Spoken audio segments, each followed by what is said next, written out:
Hello दोस्तों, क्या हाल चाल है। Welcome back to all of you in the amazing platform of PW design NR. दोस्तों, नाटा एग्जाम 2025 बहुत सारे अपने साथ और भी इश्यूज को लेके आगे बढ़ा है। अब जो भी हो जैसा भी हो यही हमें देना और यही इसी एग्जाम से इसी के मार्क्स से हमें कॉलेज मिलने वाला है। तो एक बार सारे इश्यूज को साइड साइड करते हैं और अब हम फोकस करते हैं अपने रिमेनिंग एग्जाम पे। जैसा हम जानते हैं जून में इसके लास्ट सेशंस होने वाले हैं। कुछ हैं जो मैंने यहाँ पे ओपन किया, अभी आपको दिखाऊंगा। तो बच्चों, यहाँ पे एक चीज का ध्यान रखिए, अब इससे पहले आपने शायद एक दो एग्जाम्स दे दिए होंगे, कुछ साइकिल्स आपने इसकी दे दी होंगे, आपको पेपर का काफ़ी आइडिया भी लग गया होगा।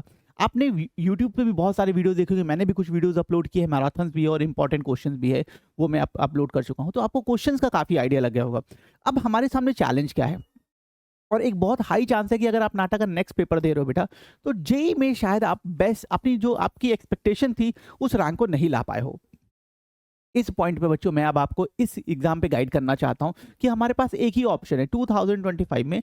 हमारे पास एक ही ऑप्शन बचा है नाटा, लास्ट जो अब जून में हमारे साइकिल्स होने वाले हैं। तो इसके लिए हम क्या बेस्ट स्ट्रैटेजी के साथ आगे बढ़े, बहुत ही सिंपल और बेसिक बात बताऊंगा। और अगर आपके मार्क्स 80-90 इस रेंज में आ रहे हैं तो आप 20 से 30 यूनिट अपने मार्क्स को बढ़ा सकते हैं। बट डिसिप्लिन के साथ, पेशेंस के साथ आपको इस चीज़ को फॉलो करना होगा। पहले आपको देख लेते हैं पेपर्स कितने क्या बचे हैं बेटा, एक बार इनका आइडिया लेते हैं तब मैं आगे आपको ले चलता हूँ।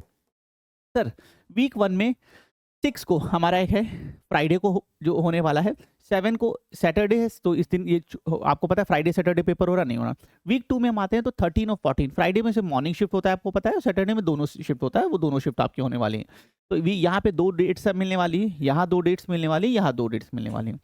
आप इससे पहले फर्स्ट या सेकेंड 2 पेपर दे चुके होंगे। अब मैं आपको पॉइंट पे ला रहा हूँ बच्चों। अगर मैं 120 मार्क्स की बात करूँ, जो एप्टीट्यूड पोर्शन है उसकी बात करूँ, बच्चों बहुत सारे क्वेश्चंस आपने खुद से पेपर में दिए होंगे, आपको आइडिया लग गया होगा। क्लासरूम एनालिसिस में भी मैंने बहुत से बताया है, यूट्यूब पे भी वीडियोस है और अदर जगह भी आपने देखे होंगे बच्चों। हमें जहां से नॉलेज मिले लेने में कोई बुराई नहीं है।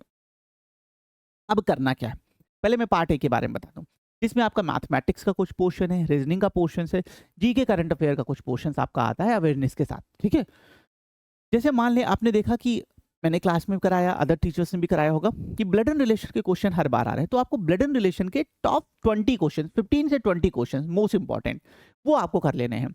अब आप ये कहाँ से करेंगे, यूट्यूब पे वाईटी सीरीज में सारे टॉपिक्स ऑलरेडी कवर हैं, आप वहां से देख सकते हैं बेटा, आपको वहां से असेसमेंट मिल जाएगा, या आप कहीं और से देखें। बट रिलेवेंसी का ध्यान रखिएगा और डिफिकल्टी का। बहुत डिफिकल्ट एप्टीट्यूड में 3 तरह के क्वेश्चन बनते हैं, इजी, मॉडरेट, डिफिकल्ट। हमें डिफिकल्टी के हिसाब से चलना है, हमारे इजी एंड मॉडरेट डिफिकल्टी आती है। तो ब्लड एंड रिलेशन के मैं मानता हूं कि आपने वीक 3 के, ना वीक 1 टू ना 4, वीक 3 के डेट सेलेक्ट किए हैं, और सर मेरा 20 एंड 21 को पेपर होने वाला है, ऐसी कोई डेट होगी। तो आज अराउंड मैं मानता हूं आपके पास 16 डेज है। एक दिन आगे के 2 दिन पीछे के मैं हटा दे रहा हूं, 16 टू 17 डेज है। तो बच्चों, और इस समय बहुत हाई हमें इनपुट्स देना होगा। 8 टू 10 आवर्स की कम से स्टडी नहीं करना, क्योंकि यही एक 20 दिन हमारे पूरे जीवन को, हमारे पूरे लाइफ को डिसाइड करने वाला है। यही हमारा शायद अच्छा नहीं हुआ है, पहले के पेपर अच्छे नहीं हुए, इसलिए हम ये पेपर दे रहे हैं, ये हाई चांस है, प्रोबेबिलिटीज में डिस्कस कर रहा हूँ। तो अब अगले अगले 20 डेज बेटा, 17 टू 18 या 20 डेज 10 आवर्स से कम की स्टडी नहीं होगी। तो आपने ब्लड एंड रिलेशन के 20 सबसे इंपॉर्टेंट क्वेश्चंस हमारे पेपर पे जैसे आ रहे हैं, जैसा मैंने क्लास में वाईटी पे करा है वो कर लिए। डायरेक्शन एंड डिस्टेंस के क्वेश्चन आ रहे हैं वो कर लिए। परसेंटेज के क्वेश्चन आ रहे हैं आपने वो कर लिए। मेंसुरेशन क्या आ रहे हैं वो कर लिए। ये सारे क्वेश्चंस बेटा आपको इस तरह टॉपिक वाइज, सरफेस काउंटिंग के क्वेश्चन आ रहे हैं वो कर लिए, cube counting, figure counting, edges counting के कर लिए। इसी तरह जब हम जीके पोर्शंस पे आते हैं, टेंपल बेस्ड क्वेश्चन है, लोकेशन एनवायरनमेंट बेस्ड क्वेश्चंस हैं बेटा, फुल फॉर्म हमारे जो सेंट्रल बेटा गवर्नमेंट है उससे रिलेटेड, जो उसकी ऑर्गेनाइजेशन से related full form based questions हैं। तो इसमें आपको इन टॉपिक को सेलेक्टेड जो मोस्ट इंपॉर्टेंट पोर्शन है, जिनसे ज़्यादा क्वेश्चंस बनते हैं बेटा, जैसे रिवर से क्वेश्चन है, माउंटेन से क्वेश्चन है, इसको आपको कवर करना होगा। मतलब अब अगले 20 डेज हमारा जीके, रीजनिंग, मैथ्स हो या करंट अफेयर हो, इस पोर्शंस को पूरा बहुत अच्छे से टाइम देना है।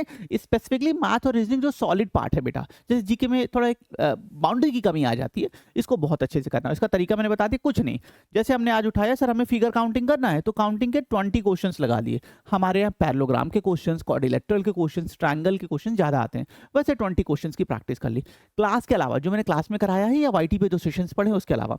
तो इस तरीके से बच्चों आप टॉपिक की पहले लिस्ट बना लें।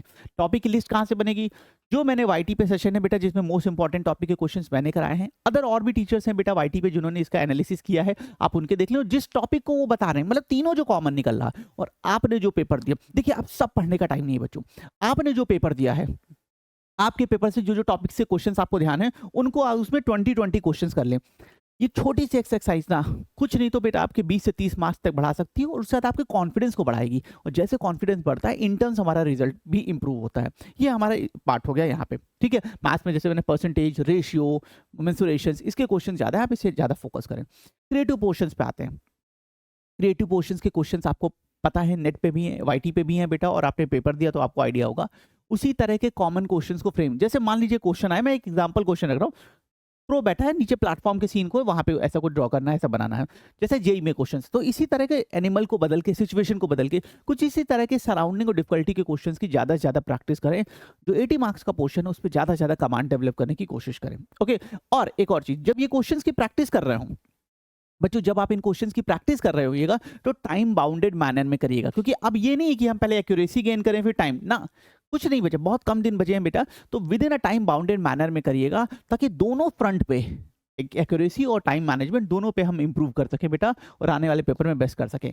एक प्रॉमिस करता हूं दोस्तों इस सेशन में आपसे, जैसे अभी मैंने एक लास्ट वीडियो आपका वाईटी पे आया था जहां मोस्ट इंपॉर्टेंट क्वेश्चन डिस्कस किए थे, इस तरह का एक और वीडियो मैं आपके लिए विद इन 2 to 3 डेज लाने वाला हूं, जिसमें मोस्ट इंपॉर्टेंट कुछ और क्वेश्चन जो टॉपिक्स नहीं कवर हुए, जो सेशन में नहीं कवर हुए, उन टॉपिक्स को स्पेसिफिकली काउंटिंग वाले हमारे हैं या 3D विजुअलाइजेशन वाला पार्ट है, उसको मैं विद इन 2 to 3 डेज लाने की पूरी कोशिश करूंगा। ये मेरा आपसे प्रॉमिस है। All the best for your upcoming exam. बेहतर करिएगा, कमांड के साथ जाइए, प्रैक्टिस के साथ जाइए, और कॉन्फिडेंस लूज मत करिएगा, क्योंकि अगर कॉन्फिडेंस लूज हुआ, आता हुआ भी हम गलत कर देते हैं, जो अब आपको नहीं करना। क्योंकि अब हम बेटा कोई भी वो बेयर नहीं, मतलब कोई भी हम गलती नहीं है पे यहाँ पे बेयर कर पाएंगे, क्योंकि ये हमारे पास एक तरह से आर्किटेक्चर 2025 के डायरेक्शन पे लास्ट स्टेप है, इसे बेस्ट स्टेप बनाना है। Thank you.